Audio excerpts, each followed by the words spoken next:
Hello folks, another Wednesday here. Would you believe it? 28 days into the holy month.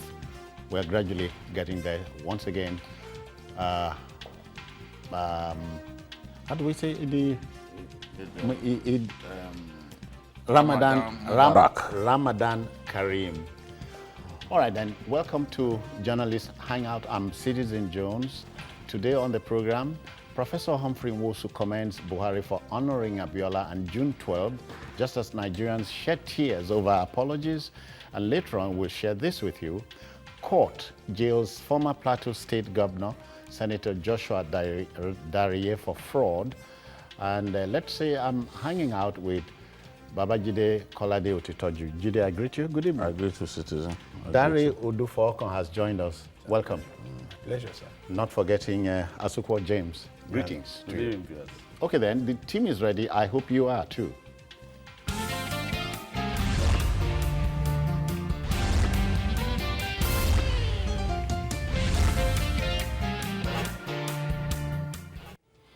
All right then, the June 12 narrative would be utterly incomplete without a pride of place accorded the electoral umpire of the epochal process, Professor Humphrey Nwosu, chairman of the then National Electoral Commission, or NEC, conducted the June 12, 1993 presidential poll, adjudged to be the freest and fairest in our annals, against the odds.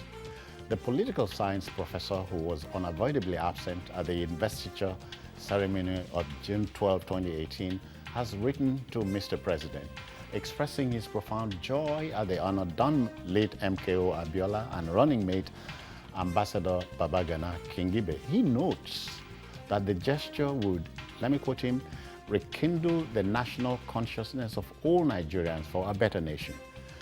But hear this, Abiola's daughter, Hafsat Abiola Costello's moving speech at the investiture brought many people close to tears. Let's share this with you.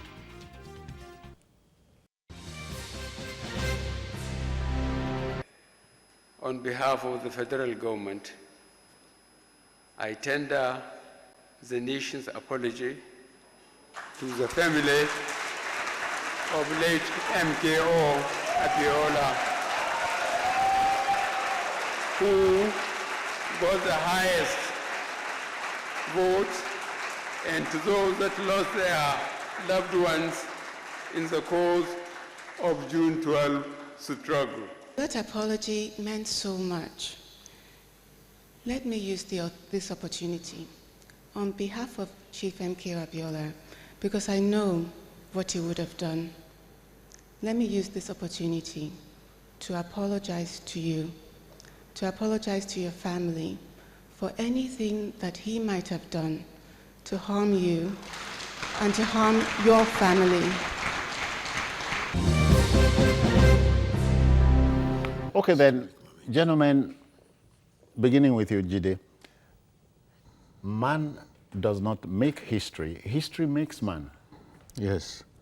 And man seizes the moment to make history. As I said yesterday, life is about opportunities.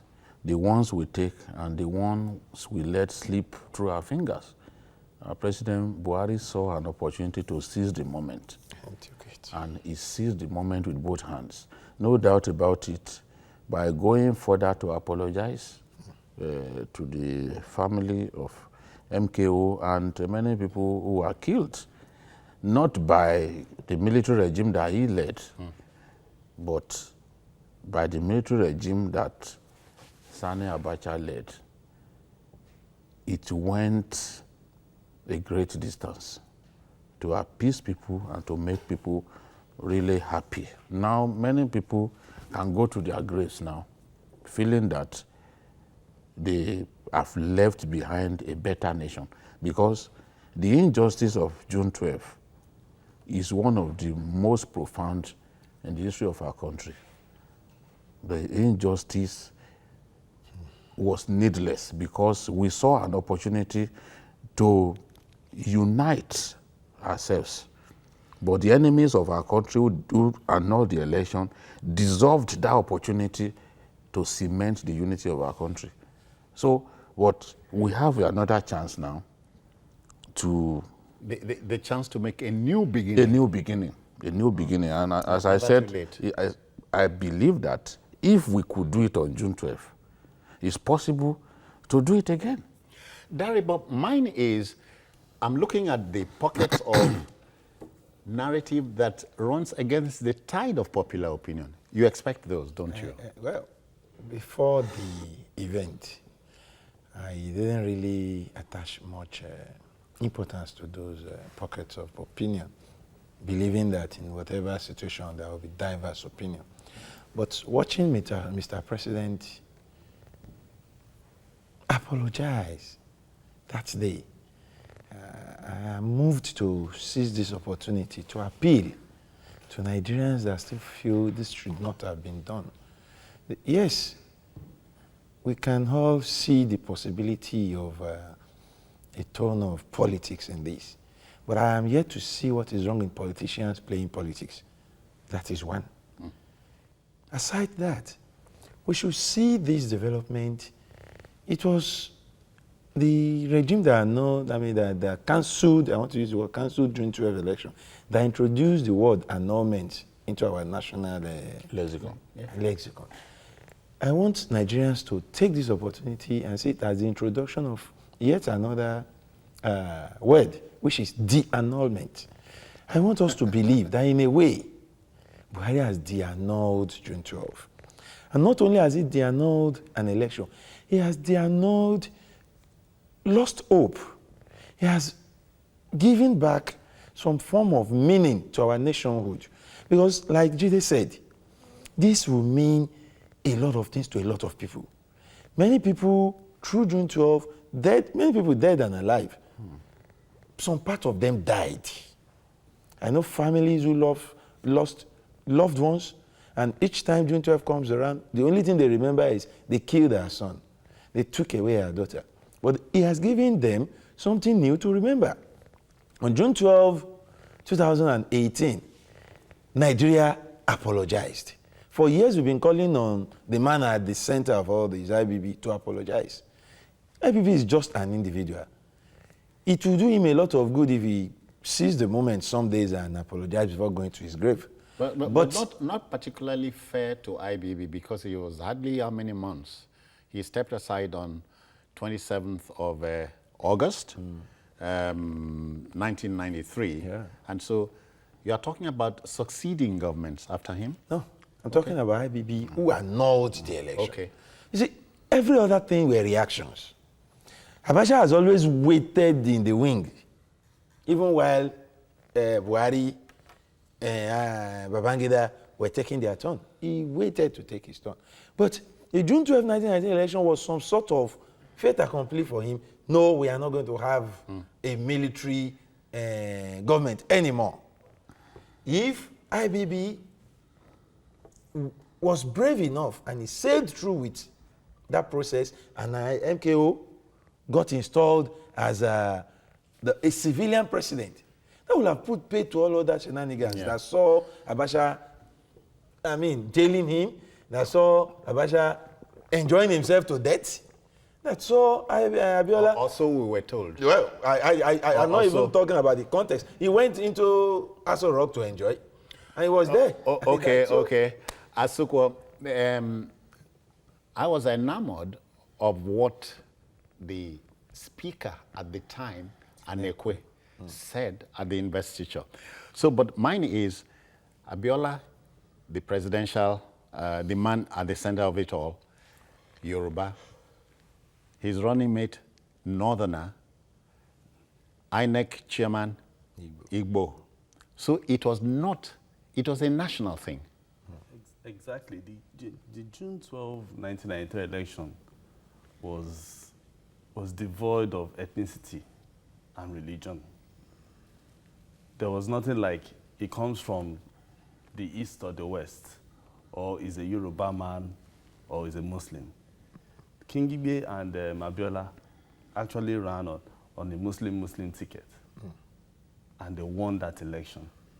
It shows the national consciousness and the nationality that was involved in that election. Just like you said, look at the speaker, an Igbo man, Anakwe. He spoke well.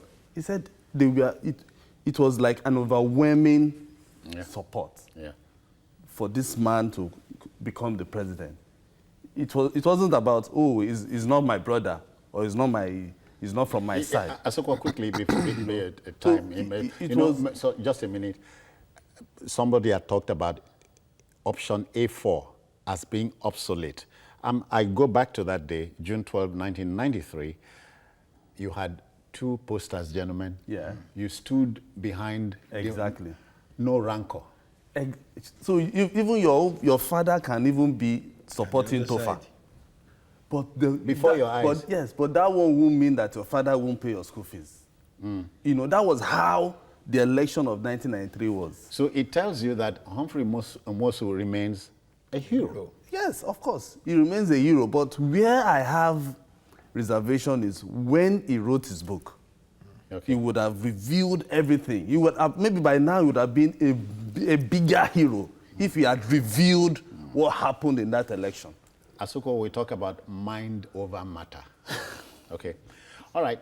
But let's move on. Other notable Nigerians delivered soul-rendering speeches at the investiture in Abuja on Tuesday. One of them, Nobel laureate Professor Wole Soyinka, in his remarks, implored Mr. President to name and shame all those who truncated Nigeria's democratic transition with the criminal annulment of June 12, 1993, just as we have heroes of the epoch.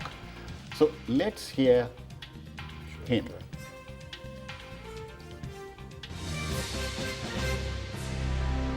Your worst enemies, given my own long years around the corridors of power, your worst enemies are those people around you who turn everybody as an enemy against you. All Nigerians are your friends. From today, I urge you, Mr. President, to direct all security forces in Nigeria and the police in the spirit of June 12 to respect the fundamental rights of every Nigerian in this country. The human rights community will work assiduously with the Buhari administration to put an end to the reckless killings of our people.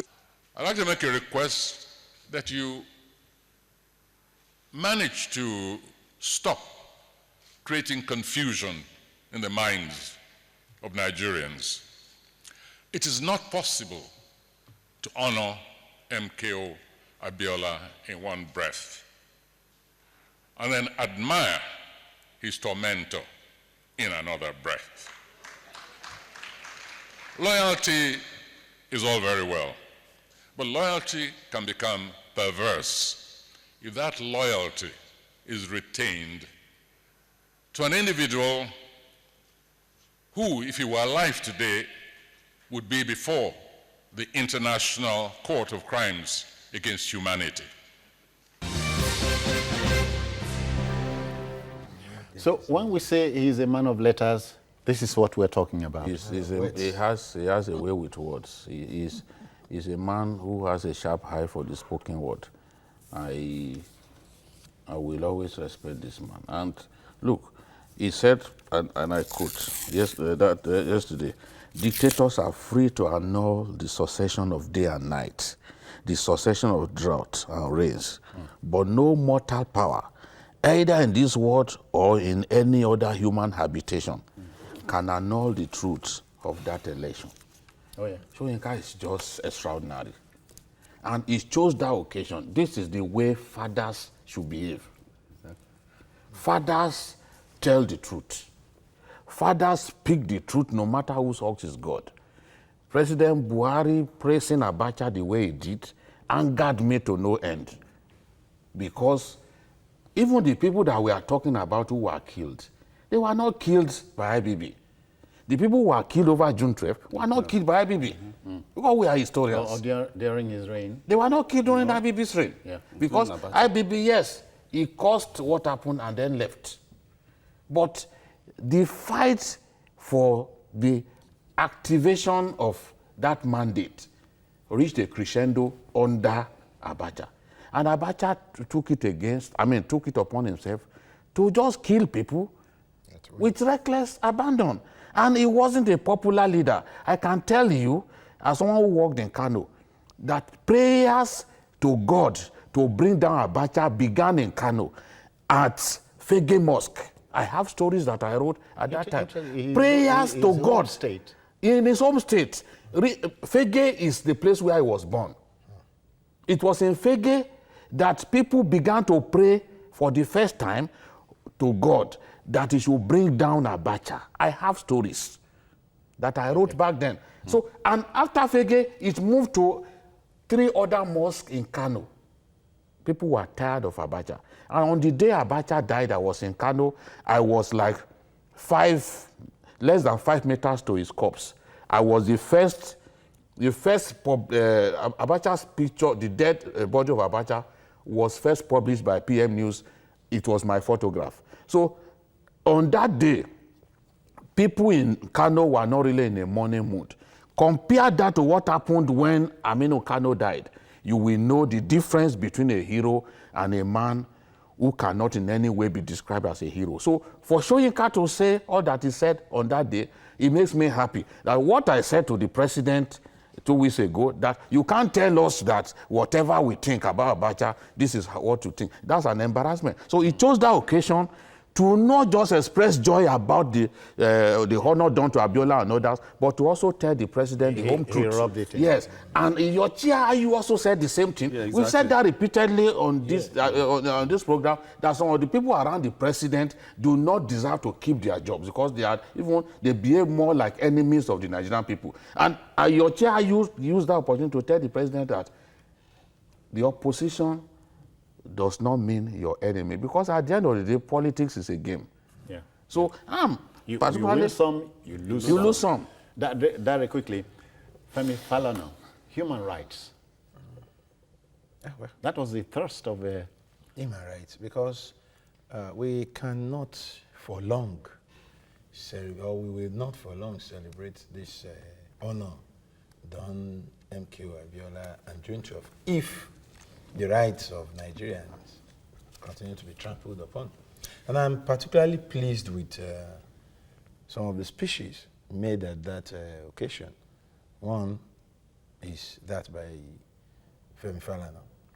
He took the opportunity presented by the occasion to remind Mr. President that in spite of the many goods you have done, in spite of the fact that this is unprecedented, unexpected. Nobody expected the Buhari to diannul June 12. Nobody expected the Buhari to honor MKO. You heard what Costello said. And that is something that has been in the mind of some analysts, that if you are waiting for Buhari to... You are waiting for Godot. You'll be waiting for Godot. You'll wait forever, because he must also harbor some things about against this man. Yeah. The daughter came, another beautiful speech by that young lady. So Falana's statement must and should be among the takeaways for Mr. President from that event. You reminded him of his responsibilities. As a president, yes, we are happy with this. There are many good things you have done equally. Yes. But some things are going on that you... Stop the killings. Stop the killings. Respect rights. We all know that the president is at the peak of an administration. Perhaps he is unaware of some of these things. Now he has been told that they are happening. If before now... He was unaware. He was unaware. He's been told they are happening. And I expect him to take that away from that event, go home, ruminate over it, put it side by side with other things said, like Costello's apology to him and his own family. I felt my father's involvement or alleged involvement perhaps rubbed off on you, and we are sorry too. She didn't really say it in those words, yes, but we know what she meant. But to add to this is the fact that we should see this as the beginning of the healing of the wounds. Nigeria the wounds should start healing. For some of us who were in the civil society in those days, I have friends who died. I met an old woman of 86. Let me pause you a little. Okay. Abdul Malik is waiting for us in Niger State. Welcome, sir. How are you, Abdul Malik? Are you there? No luck? Yeah, let me quickly say that I met a woman an 86-year-old woman yesterday. She's Mrs. Deola Morebishe. The son was my classmate back then in '94 in the institution, Shehu Morebishe. We lost him here at Yaba at one of the rallies we staged. The same day, Beko's daughter was arrested at around Ojo Elegba. Yeah. We were being chased by the police, and he was going to jump a gutter of some sort. He fell, he hit his head again, and he died. Sheon, a brilliant young man, he was studying science laboratory technology, was in his third year. Terribly, the next day was his elder brother's wedding. The next day, the incident happened the day before. They lived in Bagada Estate. And early in the morning of his brother's wedding, we had to go to his house and tell them he died yesterday. And yesterday, I took it upon myself to ensure that I saw the mother early in the morning and told her what that as they say, memory is very unkind to an unkind old, to a lot. So the mother person. said, oh, this has been done. Fairly educated, the retired teacher. Okay. He said, well, maybe their souls will now rest in peace. 86. So it's going to mean a lot of things to a lot of people. And that's why I'm particularly pleased with Mr. President. It's a moving moment. Asuka, the speech by Costello herself, she didn't read from a written text. So obviously, mind over matter, as I said. So it's been there somewhere. Exactly. And she had the opportunity of uploading, as I say. Citizen, the beginning of that speech itself moved so many of us, and I believe even everywhere, to tears. Because the way she started, you will know that she was speaking directly. She was struggling. Her lips was even trembling. You know, she was at a point. She felt like crying.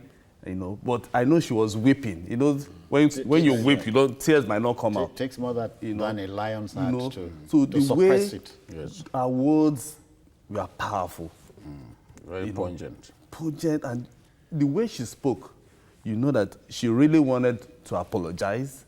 And she shared what the mother told him. Exactly, about the father rehearsing, you know. Yes, you know that she was very close to her dad and her mom. And I think that was, what really moved me more was when the eldest brother, you know, actually stepped aside for her. Yeah.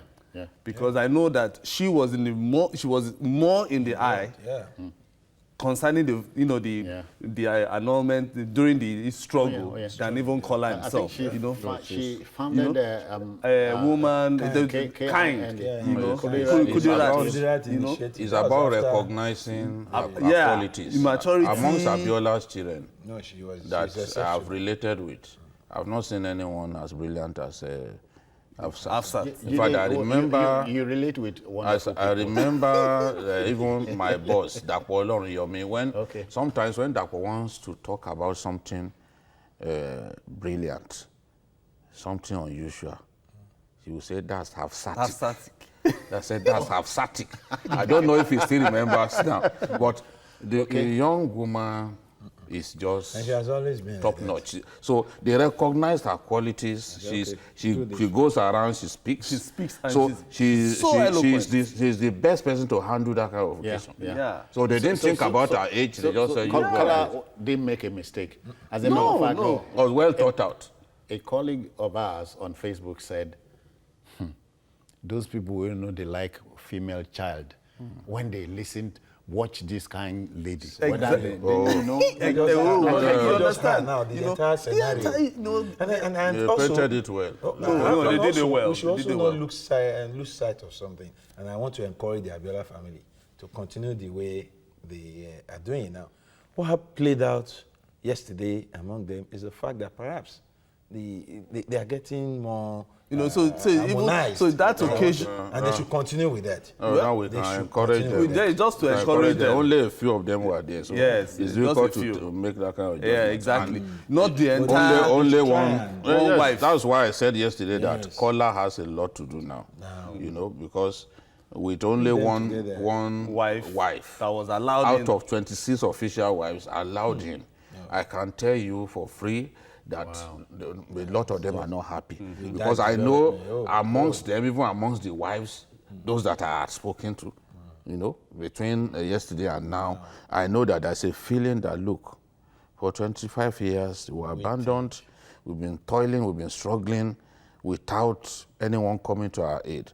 And then at this point, when we should be honored, we are told, oh, only one wife can come and 10 children. And 10 children, 5 of them could actually come from the mother. Because the whole thing was broken down and analyzed to me. And I believe that this is not the last honor that will come to the Abiola family, which was what I told them. Look, Kudirat deserves all the honor that you can give a courageous woman because she laid down her life. She played the role that Winnie Mandela played, you know, for Mandela when Mandela was in prison. So that woman deserves to be honored, especially. And then some other people who die. So I don't want to believe that. I believe that, well, the government didn't also have enough time for an elaborate preparation. Exactly. So the family should take what has happened and call as the leader of the family has to unite the everyone. And assuage their feelings. Yes, exactly. Now look, let's just take this. Oh, this is what happened in Abuja. Let's replicate it. In the house. Razak is here, but in London. But he's here. Good evening, Razak. Welcome. Hello, good evening, sir. How are you? I'm okay. Yeah, my name is Razak from London. I appreciate your what you are doing, and well done. Yeah, I just want your sister journalist to please expatiate a little bit about what Afsat said yesterday that what Chief Abiola did or might have done to current president. We just want you to please analyze on it a little bit. Thank you very much. Okay, then we'll take this breather and come back. Don't go away, please.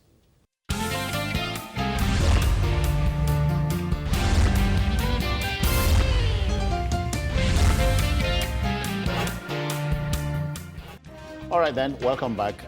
Quickly, Asukwo, June 12 is, underline the word validation. So we're talking about validation of the electoral process. The ballot box should be sacrosanct. So we're looking ahead to ahead of 2019.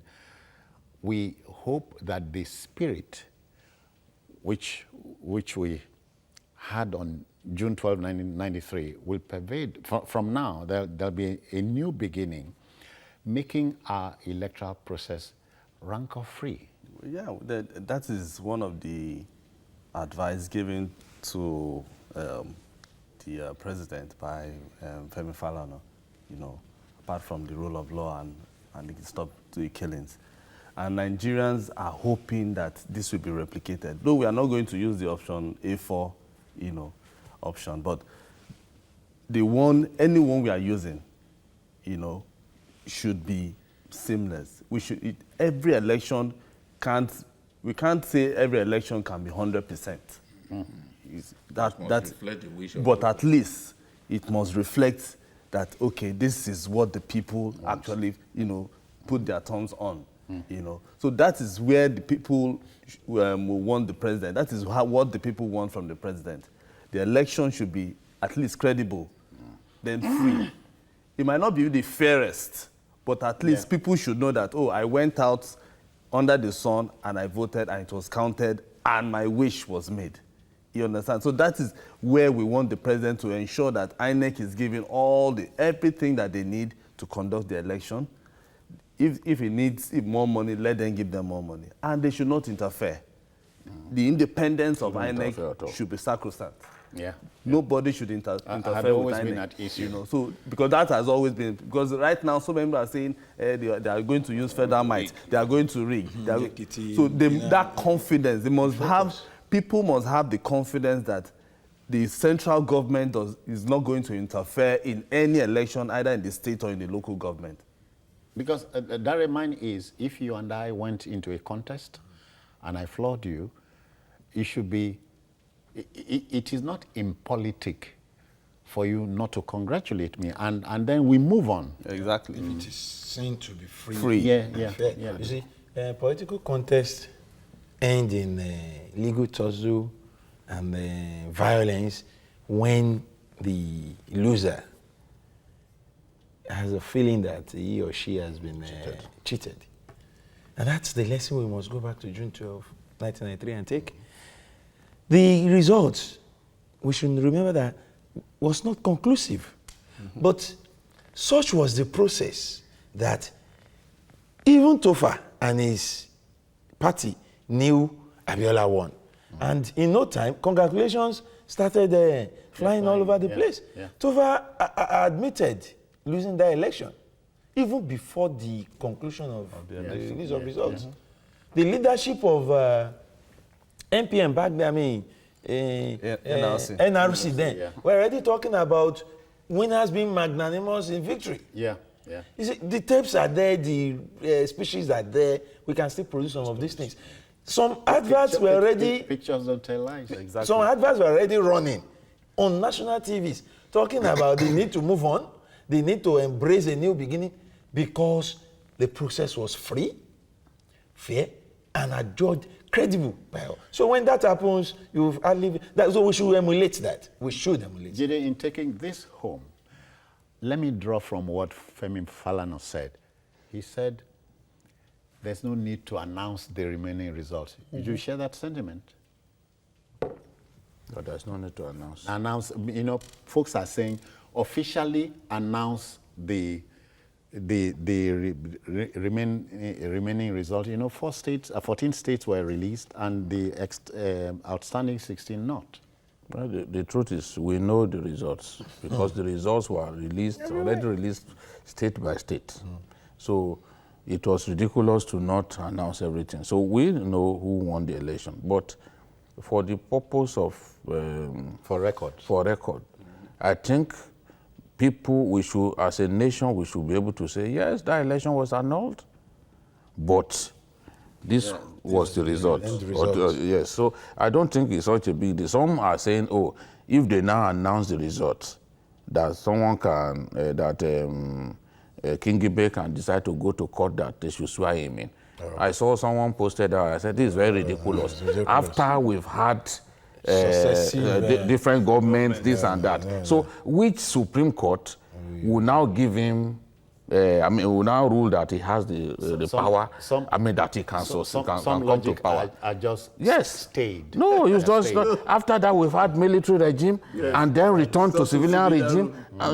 So because even the Supreme Court makes some judgments, some rulings based on national interest. And they say it, that based on national interest, this is our decision. There's no Supreme Court that will say because the results were released, and then we'll now go back and say, now go and swear in King Gibe. It's a very ridiculous suggestion that some people are making. Then, as we always say, the debate must continue.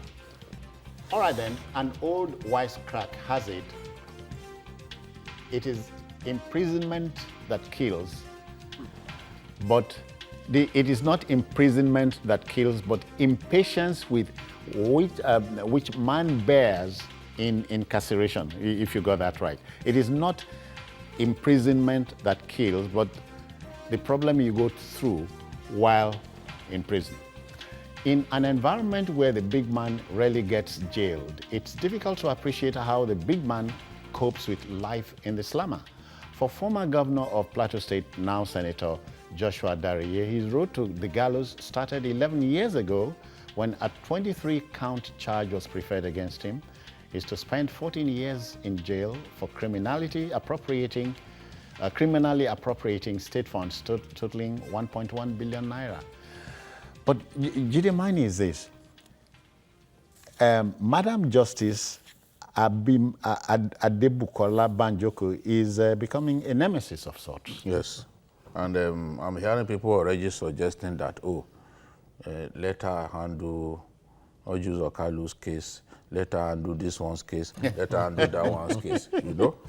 Because they think that it will end in the same, it will have the same outcome. I think that if we had this, you know, some years ago, the current state of looting, the current hunger for stealing our country blind will not be the case, because clearly these cases had gone on for more than 10 years, and it's only now that we are beginning to get judgment. Joshua Darie is in the Senate. He had no reason to be in the Senate. He should have been in the slammer all these years, because this was the same man who went to London and was guilty even of money laundering in London. He put Nigeria to shame. So he put Nigeria to shame. He ran back home. And for such a national, for someone who put us to shame, to be walking free, after many years, we've still not been able to put him in jail for all the things that he did. I think it says so much about the state of the judiciary, the whimsical nature of the Nigerian judiciary. But thanks to the ACJ, we are beginning to see the ACJ. Remember, the ACJ, the desire to make it happen actually began from the last administration. Whatever we say about that last administration, there are still some good things that they managed to do. Some of them, they did it up to halfway, that this government has now built upon, that in the fullness of time will deliver the dividends that Nigerians want. We do not want, as a people, we do not want stay of execution in cases. Okay. The ACJ will ensure that we no longer have stay of execution, because that's why, otherwise this case should have been decided a long time ago. Yeah. So now you see that those lawyers can no longer come up with those frivolous this application for adjournments and all that. And judges too know that they are being watched.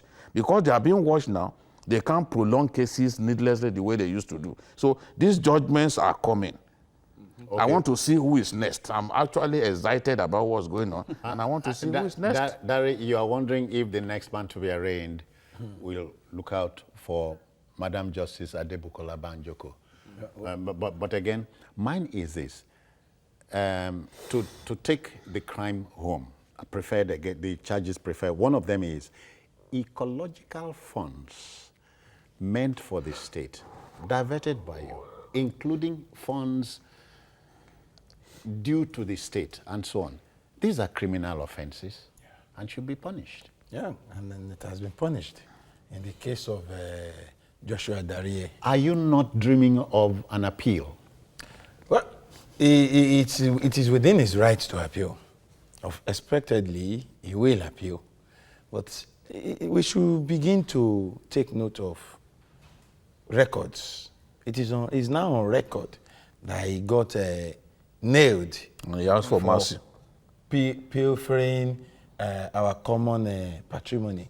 It is now on record that he pleaded to be slightly punished. He didn't say, set me free. He also cried. So. He cried. Well, and he told the EFCC lawyer, Jacob, please, don't add more to my...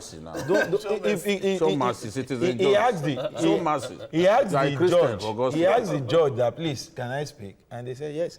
He faced the EFCC lawyer and said, stop adding to the judge's anger against me. He admitted stealing. Yes. He was sent to jail by the damn fearless woman judge for stealing our money. Well, within the rights, he will now appeal. Again, let us see. To be unconscionably richer than the state. The woman said it. He said, at that time, you were richer than your state, and you should have been helping your state. But you were taking from an ecological fund, this fund, remember, if we are not so forgetful, when this matter came up at that time and Obasanjo was persecuting him in inverted commas, you know, Obasanjo contrived his impeachment. Yes. He was impeached with, I think, about 6 or 7 lawmakers. Yes. Their impeachment was eventually set aside. Yes. When Obasanjo began persecuting over this ecological front, he said that money was part of money that they came up with to enable the PDP win election. And then he supported Obasanjo's re-election with the ecological front. The records of these proceedings also show that he gave Southwest PDP some money. Yes. He gave North Central some money. That's the thing. He was governor of Plateau State, for God's sake. Southwest PDP, North Central One of the PDP. poorest states in Nigeria. Poorest. And he was dashing, but it was easy for him. He had 1.6 something billion, and he has just expended some few 200 million. And then the record says he kept 600 million and declared 500 and something million. He get change. So he needed to spend in order to steal, and that's what he did. Now, he is the second ex-governor being jailed in a matter of days. I want to agree with those who says more should come. Yes. And not just that. Many of them the second been tried, so. APC governor. You see, we should look beyond party affiliation. Oh, but it is part of our psyche. I don't want to. It's part. No. You've not heard. People always say, "Oh, yes, APC, they won't jail their people." Let me tell you the danger in agreeing to what people are saying. This is APC. The third APC person perhaps comes, and the fourth. Our people always have ready-made answers. They will tell you, "Oh, take a look at those APC people. He's not opposed to him." And then they will create another drama. The significance is that he is dealing with. It's significant because politically exposed persons don't get jailed easily. In Nigeria. How many politically exposed persons have been jailed? In fact, you just said it. And now, if the politically exposed persons that we've seen jailed in recent times are APC members. The ruling party. And even the Senate president, who is also an APC member, is facing fire. He's being tried at the CCT. People should forget about the colors of people should stop saying that, it is only the PDP. They should simply forget the colors. Of presumed enemies. No. Asukwa, mine is simply this. You hear somebody taken to court, 143 charges against him. At the end of the day, nothing to nail him with. But his was 23 counts. The Madam Justice used 15 to nail him. Yes. So we are talking about prosecution. Yeah, exactly. I think this time the EFCC, I want to say, did their job properly. Rotimi Jacobs did his job. If some of the things, like I was reading through the ruling, and one of them was the bank statement. He opened an account without picture. And it is very, very wrong. So let me pause you there. Oluwaseun is here in Lagos. How are you, Oluwaseun? Welcome. Hello? Are you there? Welcome. Yes, good evening. Yep, let's go. Are we in business? I'm fine, thank you very much. Okay, let's go. Yes, all of you are doing a great job. I commend you. Thank you, sir. Yes, I want to direct my question to Babajide. Yes, these people that have been jailed for 14 years, what happened to that money? Will they refund it or the money is gone? No, it goes straight to... Because I know Nigerians, they can say, okay, let me go do the fraud. After all, they will jail me for 14 years and come back to spend my money. That is my question. No, you see, for a lot of the people that the EFCC has been putting on trial, don't forget that some of their houses have already been marked. Some of the properties of those guys have been marked. Even Fayose, the governor of Ekiti, who has not been, who has immunity at this time, they've already identified some of his properties that they have marked. So once the trial begins, and they look at what we are talking about, the quantum of money that you have stolen from the state, the property, your property would be sold The court will confiscate your property, and then the state can sell the property because it is proceeds of crime. Those properties are proceeds of crime. So the state has the legal power, the right to take control of those properties and then sell to people. It's just like some 419 guys like Unwude and the rest of them. They had filling stations, they had hotels in Abuja. Those hotels, those properties were taken off them by the order of the court and then sold to other people, auctioned to other people. The money returns to the state. So it's a win-win situation for the state. You know? So prosecution begins with the police. Exactly. And then from there, the EFCC will have to take over the case. And they really did a good job here. It was so detailed. If you look at how the judge read that ruling, it was detailed that, okay, you wired money from this particular bank using this particular company, you know, from this, you know, so it was so detailed. These are incontrovertible so they had enough time. This so is that 11 years was like a good 11 years. Dating back to EFCC, when the best era of the EFCC, the Nuri Ribadu era, when even the Western countries were assisting us with funding and training of the EFCC staff. That was the best time of the EFCC. That was when these investigations were conducted. Magu was directly in charge of investigation at that time. I did an excellent job. And a crazy thing, gentlemen, even at that time, Dare and Asukwo, Jide, when Obasanjo was making EFCC the dog that barks and bites, he was said to be going after his perceived enemies. That was true. I don't know. That's true. And some people, he did not allow them. Were they really enemies? Well, they had questions to answer. What you see? There were people that were routinely investigated and they found nothing. But he still continued to send them after them. Exactly. And there were people that the EFCC had prima facie case against. The Obasanjo just stopped them from going after. Remember the case of his cousin, Makonju? You know? Yes. He even ordered the EFCC to enter a nolle prosequi against the guy. So at the end of the day, the case was dispensed with because based on his directive, they didn't go ahead. Even the case, even when the EFCC decided to take Bode George to court, they told him they wanted to take Bode George to court. He vetoed it. The EFCC had to cleverly leak the thing to the press.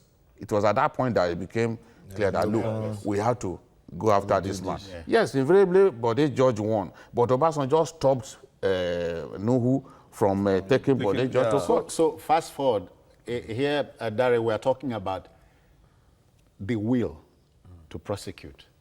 The will must be there. The will will be there. Political will. Political will will increase or will be strengthened when the other factors that will aid easy prosecutions are available. The judiciary, as we have it now, is becoming more and more independent. I think they're biting now. And with that, if the prosecutors are sure, and with this new law, with the law, the amendments we've had now, the prosecutors are sure of getting judgment if they do their homework well. They will be, encouraged to develop the will. And like you said, the political will on the part of the leadership to allow the law to take its full course is essential in the justice administration in any country.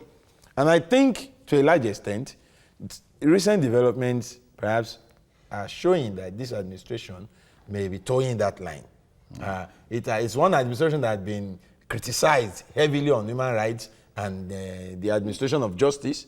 So they have opportunities now to right the wrongs and change the impression people have of them. If they do that, then we'll go places. Mukhtar, I'm told, is calling from Kano. Welcome, sir. Hello. Good evening, Mr. Stephen Jones. How are you doing? I'm fine, and you? Thank you. Alhamdulillah. Let me just contribute on the issue of corruption and the selective justice on individuals, suspected individuals.